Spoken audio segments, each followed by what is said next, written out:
먼 곳에서 온 노래. 5월의 강주에서 어떤 일이 있었는지, 우리가 사는 사회가 얼마나 병들었는지 대학에 와서야 토론할 수 있게 된 21의 아이들이 그게 너무 아프고 괴로워 노래를 불렀어. 어떤 선배들은 노래가 교육의 도구이자 의식화의 수단이라고 했지만 나는 우리 노래가 스스로에 대한 다짐이었다고 생각해. 나만은 어둠을 따라 살지 말자는 다짐. 함께 노래 부를 수 있는 행복, 그것만으로 충분했다고 생각해. 나는 우리가 부르는 노래가 조회 시간에 태극기 앞에서 부르는 애국가 같은 게 아니길 바랬어. 선배의 목소리가 작게 떨렸다. 진심을 말할 때 선배의 목소리는 언제나 조금씩 떨렸다. 선배는 말할 때 감정이 배어나오는 나약한 습관을 고치고 싶다고 말했었다. 마음이 약해질 때 목소리가 떨리는 버릇, 사람들과 잘 섞이지 못하는 성격, 느리게 걷고 느리게 먹고 느리게 읽는 기질, 둔한 운동신경, 사람들의 말과 행동에서 100가지 의미를 찾아내 되새김질하는 예민함 같은 것들을 선배는 부끄러워했다. 그런 약점들을 이겨내고 새로운 사람이 되어야 한다는 말을 하기도 했다. 선배가 생각했던 자신의 장점이 무엇인지는 모르지만 나는 선배가 스스로 약점이라고 여겼던 것들을 사랑했고 무엇보다도 그것들 덕분에 자주 웃었다. 정교회 성당에 거의 다다랐을 때 갑자기 소나기가 내려서 성당 맞은편 카페로 들어갔다. 해가 쨍쨍한 때는 땀이 날 정도로 더웠는데 비를 맞고 서늘한 실내에 들어서니 한기가 들었다. 그런 잘돼가 잘 안되고 무섭고 뭐가 무서워. 한 번만 실수해도 기회를 영영 잃을 수 있으니까 가장 두려운 건 변명도 못할 만큼 나쁜 작품을 쓰는 거예요. 얼마 전 망친 소설을 발표하고 부끄럽고 두려워 울지도 못했던 일이 떠올랐다. 인터넷에는 바로 악평이 올라왔고 그 단정적인 평가는 글을 쓰는 내게 달라붙어서 너는 여기서 조금도 나아질 수 없으리라고 말했다. 매 발표마다 적어도 안타를 쳐야 한다는 친구의 말을 떠올랐다. 나 나름대로 성실하게 책상에 앉아 있었지만 결과가 파울이면 아무런 변명을 할 수가 없었다. 공을 치기 전까지 내 공이 어디로 갈지 모른다는 생각이 나를 얼어붙게 했다. 내가 보여줬던 소설 생각난다. 다 러시아 가기 전에 선배가 그거 보고 간두라고 했었죠. 굳이 어려운 걸 찾아가지 말라고, 편하게 살라고. 자기는 19세기 소설 공부한다고 러시아로 가면서 내가 웃었다. 내가 쓰는 글에 내가 나오니 무슨 글을 쓰든 선배를 생각했어요. 잘 살펴봐요. 다 자기잖아. 건강은 어때? 이제 약 없어도 지내요. 햇빛 많이 보고 잠 많이 자고 이제 정말 괜찮아. 내가 많이 아팠을 때 선배는 거의 매일 내게 메일을 보내왔다. 약이 잘 듣지 않아요 라고 메일을 쓰면 나도 그 약을 먹고 이겨낸 사람 알아. 프로작은 좋은 약이야. 효과가 더디게 나타난 경우가 있대. 라고 바로 답했다. 내가 메일을 확인하지 않으면 선배는 국제전화를 했다. 소은아 라는 말 한마디에 참지 못하고 울기만 한 적도 있었고 회복할 수 있다는 말에 그런 번지르르한 소리 할 거면 전화 끊으라고 덜덜 떨며 화를 낸 적도 있었다. 나는 내 병을 지독한 구취로 기억한다. 아무리 이를 닦고 샤워해도 그 냄새가 몸에서 떠나질 않았다. 아침에 침대에서 몸을 일으키기 힘들었고 화장실까지 걸어가는 일이 불가능하게 느껴졌던 때도 있었다. 스스로에게 잔인하리만치 근면했던 삶의 태도도 그 병 앞에서는 일말에 도움이 되지 않았다. 샤워하고 머리 말리고 옷 입고 밖으로 나가는 것만으로도 하루치의 체력과 정신력이 소진되었다. 나는 내 몸의 주인이 아니었다. 병원 복도 창밖으로는 길 건너 마루니의 공원이 보였다. 마루니의 공원 담벼락 위에 앉아 여한 없이 노래를 부르던 스물하나의 나와 약물 부작용으로 가만히 서 있다가도 무릎이 꺾여 주저앉는 24세 내가 같은 사람인가. 마루니의 공원에서 노래를 부르던 기억, 그 노랫소리, 웃음을 나는 잃었다. 실수로 꼬리칸을 자르고 앞으로 달려가는 기차처럼 예전에 내가 나라고 알던 사람을 나는 잃어버렸다. 20에 나는 24세 나로부터 완벽하게 분리되어 내가 다시는 돌아갈 수 없는 어두운 레일 위에 우두커니 남겨졌다.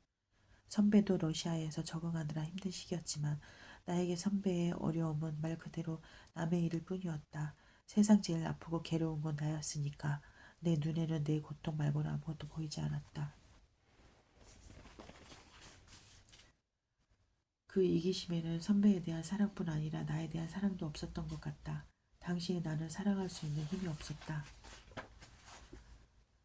그런 나를 그치지 않고 사랑해준 선배에게 이제 와서 어떤 말을 해야 마땅할지 나를 알지 못했다. 성당 안에서는 미사가 진행 중이었다. 회중석이 없는 정교회 성당이어서 거동이 불편한 이들 몇 명만 벽에 붙은 의자에 앉아 있었고 다른 신자들은 모두 서서 미사를 봤다. 선창자가 노래를 시작하면 나머지 신자들도 함께 노래 불렀다. 작은 성당인데도 천장의 동 때문에 노랫소리가 깊게 울렸다. 선배는 맨 뒤에 서서 신자들과 함께 미사곡을 불렀다. 키리에 엘레이손, 크리스테 엘레이손, 키리에 엘레이손. 정교회 신자도 아닌 선배가 어떻게 미사곡을 부를 수 있는지 의아했지만 그들의 목소리 속에 선배의 목소리가 섞여 내 마음을 두드렸다. 우리를 불쌍히 여기소서, 우리에게 자비를 주소서. 선배는 내게 가까이 붙어 노래를 불렀다. 천둥치는 소리에 붉은 빗줄기가 성당 지붕을 두드리며 떨어져 내리는 소리가 들렸다. 키리에 엘레이손, 크리스테 엘레이손, 키리에 엘레이손. 나도 사람들을 따라 더듬더듬 그 노래를 불렀다. 선배한 내 목소리가 그 울림 속으로 아무렇지 않게 섞여 들어갔다. 비가 그치고 성당을 나와서 우리는 폰탄카 운하까지 걸어갔다. 관광객들을 태운 유람선이 지나갔고 우리는 서로를 향해 손을 흔들었다. 왜 배를 탄 사람들은 육지의 사람들에게 손을 흔드는 걸까? 우리는 운하 근처의 작은 다 위에 앉아서 운하의 맞은편 이삭 대성당의 금빛돔을 구경했다. 길가에 가로등이 켜지고 지나가는 유람선도 전구의 불빛을 켰다. 내가 다시는 그렇게 고통받지 않았으면 좋겠다. 선배가 말했다. 내가 인생을 너무 심각하게 살지 않았으면 좋겠어. 마음대로 되는 일이 아니라고 해도 적어도 내가 노래를 부를 수 있는 사람이라는 걸 잊지 않았으면 좋겠어. 내가 너에게 해줄 수 있는 일은 없지만 소은아, 선배는 선배가 가장 좋아하던 노래를 부르기 시작했다. 나를 슬프게도 부끄럽게도 했던 목소리로 나를 보며 노래를 부르는 선배의 얼굴이 예전처럼 환하게 빛났다. 선배는 지금의 내 나이가 되지 못했다. 노래가 끝나고 사람들의 박수 소리가 들렸다. 나는 카세트를 끄고 귀에서 이어폰을 뺐다. 자동차가 지나가는 소리, 멀리에서 누군가 폭죽놀이를 하는 소리가 들렸다. 가로등 불빛이 운하 위로 흘러내렸다. 선배의 심장은 2009년 여름밤 아무 이유 없이 정지했다. 논문 심사를 앞두고 있었고 평소 만성적으로 필요했던 것은 제외하고는 특별히 건강상의 문제도 없었다. 32살의 객사였다. 순간적인 심장마비로 사망했으므로 아무 고통도 없었으리라고 의사는 말했다고 한다. 고통 없는 죽음이었다는 사실이 아무런 위안이 될 수 없을 만큼 선배의 죽음은 많은 사람들에게 상처를 남겼다. 선배는 적이 많은 사람이었다. 선배의 이름을 말하는 것만으로도 치를 떨고 선배를 미워했던 사람들이 하나둘씩 장례식장에 와서 고개를 떨궜다. 내 손에는 율라가 준 선배의 사진 몇 장이 들려 있었다. 여름 정원에서 아이스크림을 먹는 선배, 내발 강변 벤치에 앉아 눈을 감고 웃고 있는 선배, 도스토옙스키 생과 벽에 기대어 율라를 기다리는 선배, 어느 카페 테라스에 앉아 무언가 말하려는 듯한 선배, 폰탄카 운하역 길가에 서서 유람선을 탄 관광객들에게 웃으며 손을 흔드는 선배, 율라의 시선으로 본 선배의 모습을 나는 이리저리로 쫓았다. 잘 가요, 선배. 나는 언젠가 횡단보도 앞에 서서 어떻게든 눈물을 참으려던 선배의 얼굴을 떠올렸고 선배를 보내고 나 또한 그 얼굴로 살아왔다는 것을 깨달았다. 최대한 무미건조한 인간이 되기를 바랐던 마음도 안녕 소은아. 선배를 마지막으로 만났던 날 나에게 인사하는 선배에게 나는 웃어주지 못했다. 인생을 너무 심각하게 살지 말라는 선배의 말이 나를 어린아이 취급하는 잔소리처럼 들렸다. 내가 겨우 병에서 벗어나고 있을 때 무리를 해서 한국에 왔던 선배에게 나는 고맙다는 말조차 하지 않았다. 선배는 언제나 어른스러운 사람이고 나는 미숙한 데다 아프기까지 한 덜 떨어진 인간이라는 자격지심 때문이었다. 선배의 애정 없이는 그 시간을 건너올 수 없었다는 것을 머리로는 알고 있으면서도 그랬다. 나에 대한 선배의 끝없는 관심과 조언이 고마웠지만 그 고마운 만큼이나 불쾌감도 커졌다. 선배가 나의 테두리를 짓밟고 나라는 공간을 무례하게 침입하는 것 같았다. 선배는 멀리 있으면서도 내게 너무 가까웠다. 나는 나의 가장 추한 얼굴까지도 거부하지 않는 선배의 마음을 견딜 수 없었다. 나는 애초부터 사랑받는 것을 두려워하는 인간이었으니까. 이런 얘기하면 이상하겠지만 율라가 말문을 열었다. 내가 미지를 처음 만났을 때 그녀는 유학 온 걸 후회한다고 했어요. 자기가 떠나고 얼마 지나지 않아 같이 살던 친구가 아프게 됐다고. 저는 그건 그녀 탓이 아니라고 했지만 그녀는 자책했습니다. 버스비 아끼고 외식도 최대한 하지 않으려고 하고 돈을 모아 뭘 하려나 했더니 어떻게든 방학에 한국에 들어가려고 그랬다더군요.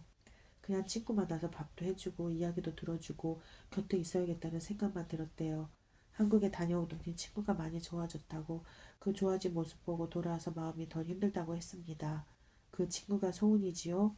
나는 고개를 끄덕였다. 나아지는 중이기는 했지만 나는 그때까지도 엄연한 환자였고 웃는 얼굴로 선배를 대할 수가 없었다. 다음 여름에는 페테르부르크로 놀러 오라는 선배의 말에 나는 아무 대답도 하지 않았다. 미진이 저에 대해서는 뭐라고 했어요? 율라가 물었다. 율라 당신이 특별하다고 했어요. 당신이 미진을 도와줘서도 아니고 능력이 있어서도 아니라 그냥 특별했대요. 당신 같은 사람 본 적 없대요.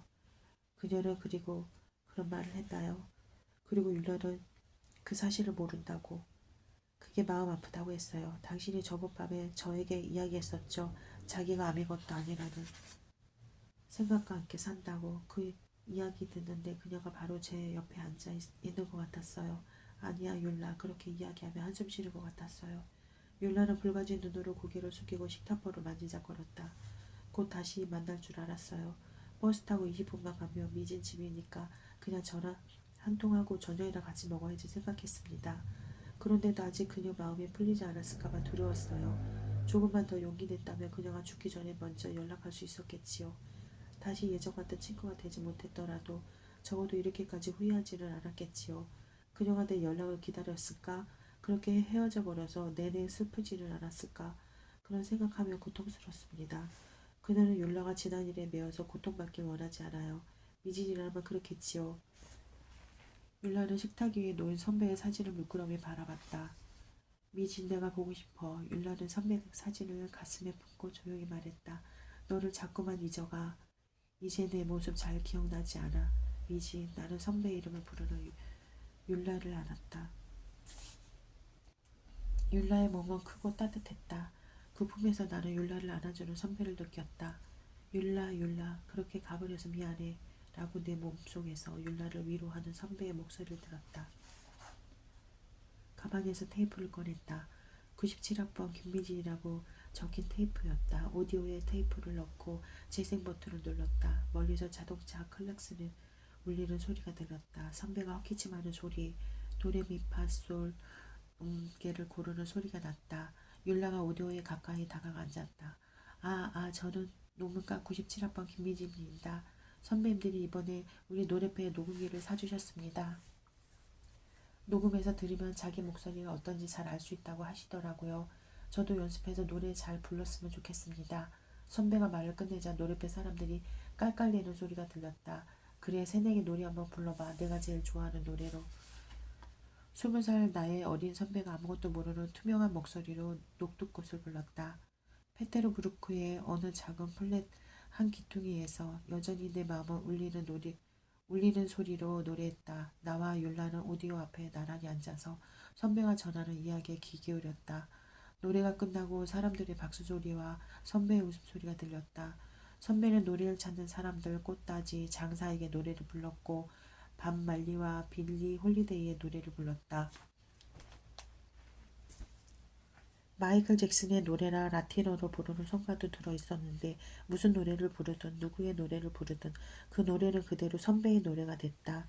말할 때는 허스키하던 목소리가 노래만 부르며 맑고 부드러워졌다. 선배의 노래에는 아무런 기교가 없었다. 어느 한 부분을 강조하기 위해서 힘을 써서 노래하지도 않았고 그 흔한 바이브레이션도 붙이지 않았다. 선배는 호소하지 않았다. 슬픈 노래를 부르면서도 건조했고 뜨거운 노래를 부르면서도 담담했다. 자존심이 무너질까봐 그동안 차마 그 노래들을 듣지 못했다. 선배가 죽었던 페테르부르크에 발을 딛는 것도 두려웠다. 잘 쌓아 올린 접시처럼 내 감정이 흔들려도 무너지지 않기를 바랐다. 그것들이 다 무너져서 내 속을 찌르고 어지럽히지 않기를 바랬던 결벽이었다. 있었다. 그때 내 손을 잡아주었던 사람이 율라였다. 율라는 내 이메일 주소를 알아내서 내게 메일을 쓰기 시작했다. 내가 나와 함께 살 때의 선배에 대했으면 율라는 자신과 함께 살 때의 선배에 대했었다. 둘 다 선배에 대해 말하고 있었지만 결국 나는 나에 대해서, 율라는 율라에 대해서 이야기를 할 수밖에 없었다. 한 번도 본 적 없는 폴란드 여자에게 나는 일기를 쓰듯 지난 1년간 메일을 써왔다. 오토바이가 차도를 긁고 지나가는 소리가 났고 가끔씩 냉장고가 웅웅 돌아가는 소리가 들렸다.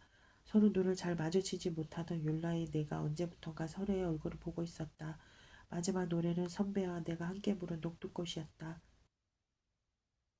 23세 나와 28의 선배가 우리 안에 있는 가장 곱고 가장 뜨거운 마음을 그 시에 담아 부르고 있었다. 내가 병자도 선배가 망자도 아니었던 그때, 우리가 아직 그렇게 아무것도 아니었던 그때 우리는 그렇게 이별했다. 율라와 내가 마주 앉은 거실 바닥으로 부드러운 맞바람이 불었다. 율라처럼 나도 선배들 잊어가고 있다. 이 노래를 선배와 함께 불렀을 때의 마음이라는 것도 이제는 희미하기만 하다. 선배가 떠나고 반년 동안은 제정신이 아니었지만 시간이 지날수록 안타까운 마음도 선배에 대한 분노에 가까운 그림도 옅어졌다. 노래가 끝나고 테이프가 회전하는 소리를 잠시 듣다가 정지 버튼을 눌렀다. 얼굴이 붉게 상기된 율라가 나를 보며 애써 웃고 있었다. 노래는 끝났고 우리에게는 선배에게 주어지지 않았던 시간이 남아 있었다. 우리는 다음날 유람선을 타기로 했다. 유람선 난간에 기대서 다리와 길가를 지나가는 사람들을 향해 힘껏 손을 흔들어 주기로 했다. 그건 율라와 나의 첫 번째 여행이 될 터였다.